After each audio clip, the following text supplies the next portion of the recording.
Okay, so you're telling me that carrying a kettlebell like a designer handbag is the new secret weapon for bicep growth.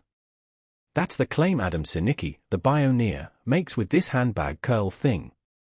Wait, hear me out before you roll your eyes.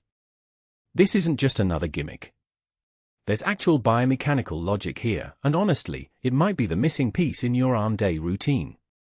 Let's unpack why this weird-looking move could matter more than you think. First, let's talk about the elephant in the room. Why on earth would anyone hold a kettlebell with a palms-down grip while curling? That feels counterintuitive. But here's where Sinicki's genius shines. Traditional curls, dumbbell, barbell, you name it, keep your wrists in a flexed position, right? That means your forearm flexors are working overtime while the extensors, the muscles on the back of your forearm, basically take a nap. Overtime? That imbalance could be sabotaging your gains and even leading to elbow issues.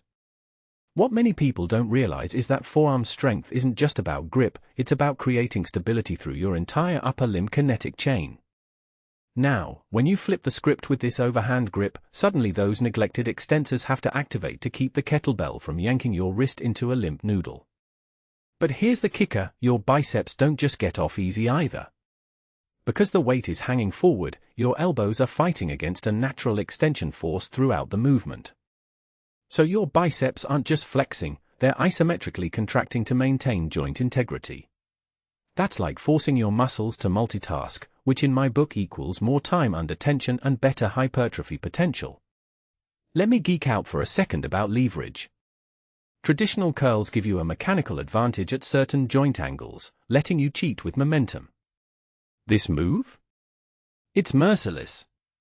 The further the weight travels from your body's midline, the harder your stabilizers work.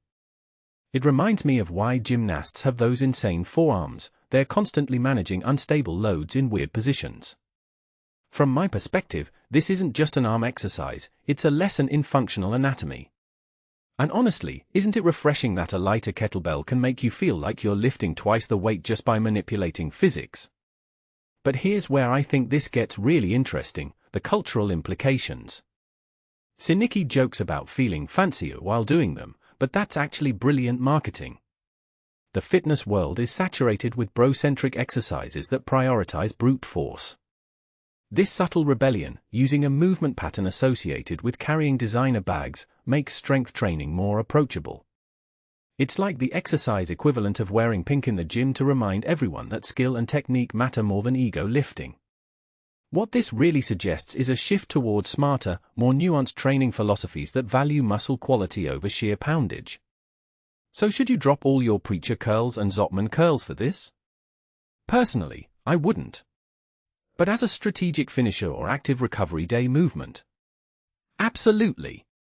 3 sets of 10 to 15 representatives with a moderate weight could be the perfect way to blast your forearms without beating up your elbows. And if nothing else, it's a great conversation starter at the gym. Which makes me wonder, what other silly exercise variations are hiding serious physiological benefits just because they don't look tough? Maybe our bias toward conventional movements is the real limiting factor here. What do you think? Drop your take in the comments below, let's geek out about this together.